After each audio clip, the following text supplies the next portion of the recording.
Now, be a good cat and take yourself a nap. I can't help it, Plasma. I just haven't got any more left. That's right. Sleep. It's a good day for just resting. Sun warm. Look down the street. Why, you could think the whole world was resting. Couldn't you, Plasma? Oh, I don't know about that. Used to be kind of nice with the young ones riding up and down in their jalopies, showing off to the girls. Stop boasting. I know you do all right. Yes, I sure would like to see the boy again. Plasma, do you think those Army docs down in the South Pacific would mind if I sent him a convalescent diet? Sure wish I could airmail him a chocolate soda. Now, who in the world is that? Hello, Doctor. Mind if we come up to talk to you? Why, hello, Reverend. Come right ahead. Scat, Plasma. Go away. We got important visitors. Reverend Grayson and Mr. Clark. Doggone if it isn't the mayor. Well, now, what have I done wrong now? Good afternoon, Doctor. Good afternoon. Well, it's sure nice of you to come visiting. No, don't get up. Doctor, I'm a man who's spoken many words in his life, but these words are ones that don't come easily. Bad news. The boy you heard from a boy. No. Take it easy, Doc. This hasn't anything to do with Frank. It has to do with us. Us? For many years, you've been among us. Never making any money. Yes. As Mr. Clark says, never making much money because the people who were your patients didn't have much money to give you. But you kept on because that's the way you were. Yesterday, at a mass meeting of many people, we voted on the man who had meant the most to this town in the war effort. The people chose you, Doctor. They chose you because all these years you, almost alone, had been the one around here who knew that nothing really mattered except living and acting as if people everywhere were part of your own family. I have here a scroll. It's a letter of thanks for all you've done. It's got 6,000 signatures on it, Doctor. Almost every man, woman, and child in town. It's just to let you know that we love you. Thank you. Thank you very much. Well, we better be going. Yes, indeed. Goodbye, Doctor. Goodbye. Goodbye, Reverend. Goodbye, Doctor. Goodbye, Mayor. Goodbye, sir. Goodbye. Letter of thanks from me. 6,000 signatures. 6,000 signatures.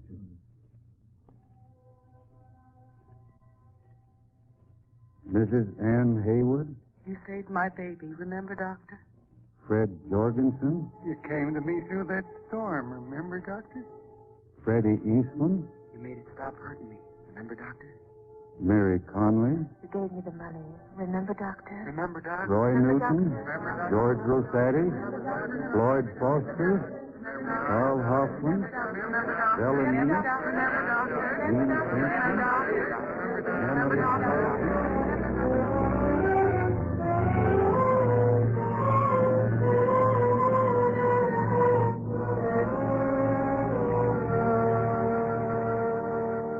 Well, friends, that ends this resume of a man's estate.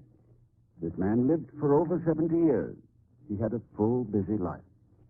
And since he left behind no last will and testament, these items I've told you about are the common inheritance of all of us. Item, one weather-beaten little signboard. Value new, 50 cents. Item, one crumpled United States Treasury note. Value, $2. Item, one medal of the Order of the Purple Heart. Value, unknown. Item, one ribbon from a scroll. Value, 1 cent perhaps. So, your total cash inheritance from the estate of John Abbott is $2.51. $2.51. I think you'll agree this is an inheritance and a man to remember.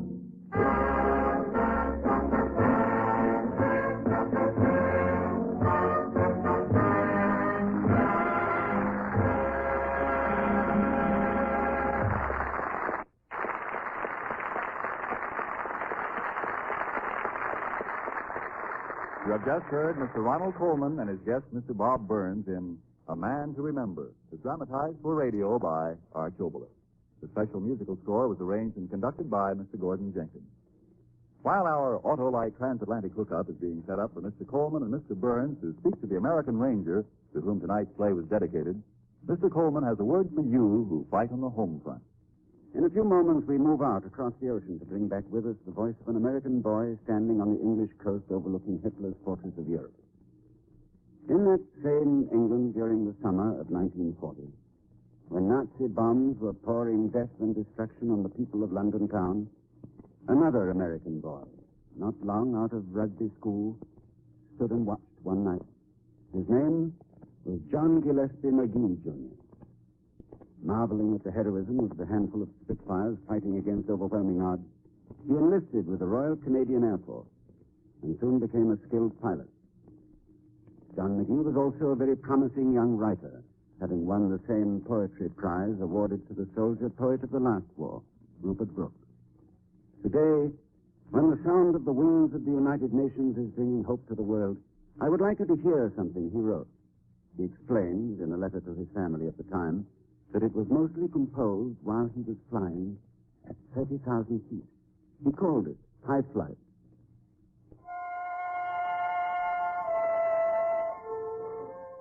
Oh, I had slipped the surly bonds of earth and danced the skies on laughter-silvered wings.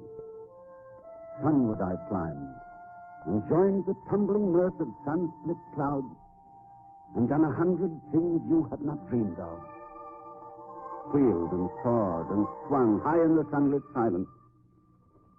Hovering there, I chased the shouting wind along and flung my eager craft through footless halls of air. Up the long delirious burning blue, I've topped the wind-swept heights with easy grace, where never lark or even eagle flew. And while with silent lifting mind I've trod the high untrespassed sanctity of space, put out my hands and touched the face of God. And that was written by Johnny McGee, American, age 19. Killed in action over England, December the 11th, 1941.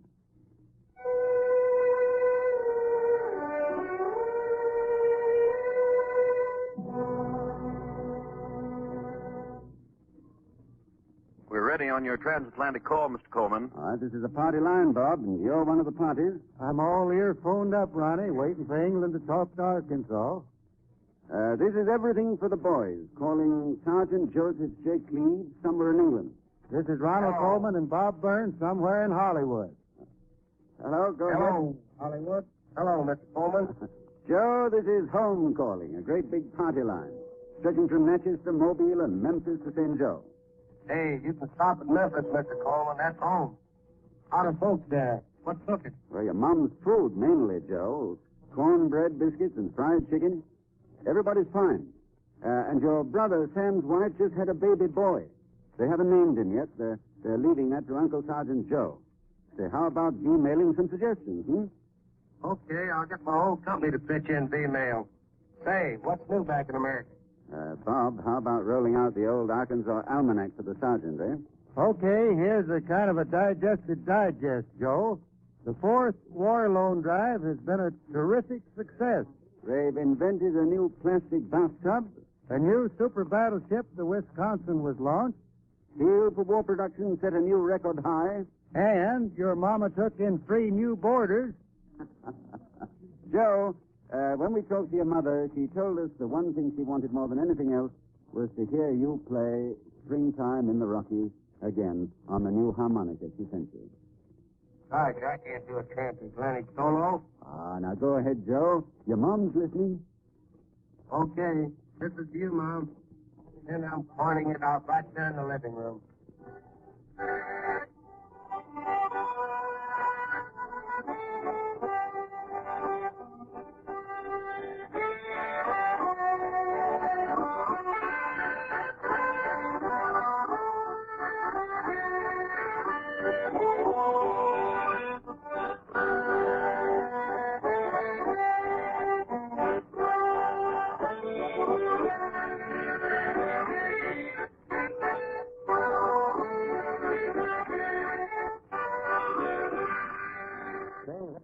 Hey, that's real symphonic, Joe.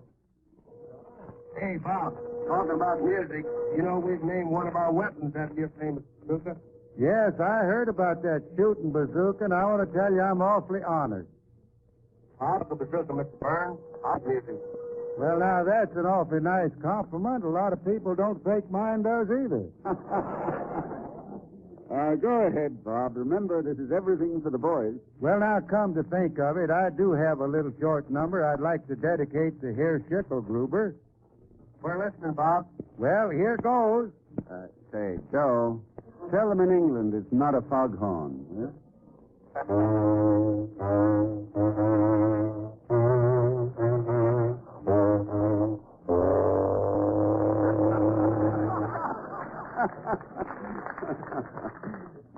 What do you call that number, Bob? Well, that's Hitler's funeral march. Okay, now that's on the GI hit parade. The way we figure it, Joe, the job you men are undertaking makes you Hitler's official undertakers.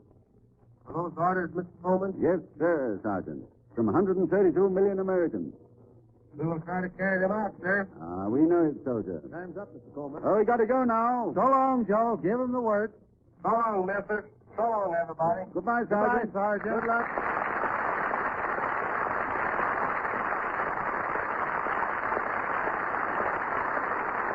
You've heard tonight from Sergeant Cleves and from Johnny McGee. I wish you could have heard from another boy I met a few days ago. I don't know his name or where he lives. I only know he was coming a ride. I stopped my car and he climbed in and started talking. Talking with a lips and an enthusiasm that left me almost breathless. It was a good, clean enthusiasm of youth, bubbling over with the excitement of the future. 2 more weeks, that's all. 2 more weeks and I'm in. I won't have to worry about thumbing rides anymore. You see, I'm going in the Army Cadet Corps, a flyer. I just got out of high school, and even though I figured I didn't have a chance to get in, I took the exam, and I passed it. I'd been figuring I'd have to go to work as soon as I got out of school, well, to sort of help support the family. Here I get a break like this. The Army takes care of the family, and I get to fly. I'm going to fly those P-51s, the sweetest ships in the air. And I got models of them all over the house. That's what I want to fly. But if I don't get to fly one of them, I'll fly something else. The only important thing is, in 2 weeks, I'm in the Army. And, mister, that's for me. Would you buy an extra bond to back up a boy like that? I did.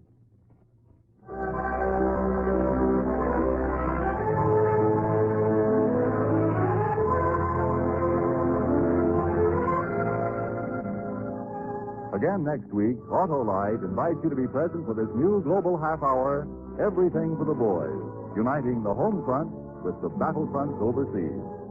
Your host, Ronald Coleman, will have as his guest radio's own leading actress, Miss Mercedes McCambridge, in our Showbillers' original radio drama, The Women Stayed at Home. Dedicated to a pair of fighting Yanks who will speak directly from their distant Pacific base at Port Moresby on New Guinea Island. Our thanks to Bob Burns for being with us tonight. Until next week, when we bring you The Women Stayed at Home, this is Ronald Coleman saying good night to you and the boys, and God be with you.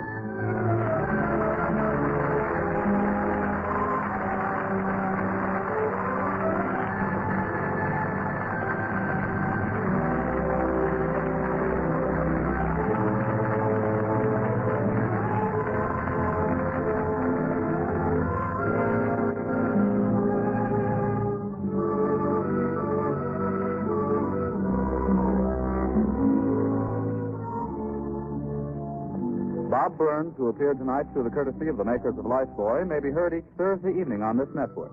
The appearance of Army personnel does not constitute endorsement of the product advertised. This program has come to you from Hollywood and England. This is the National Broadcasting Company.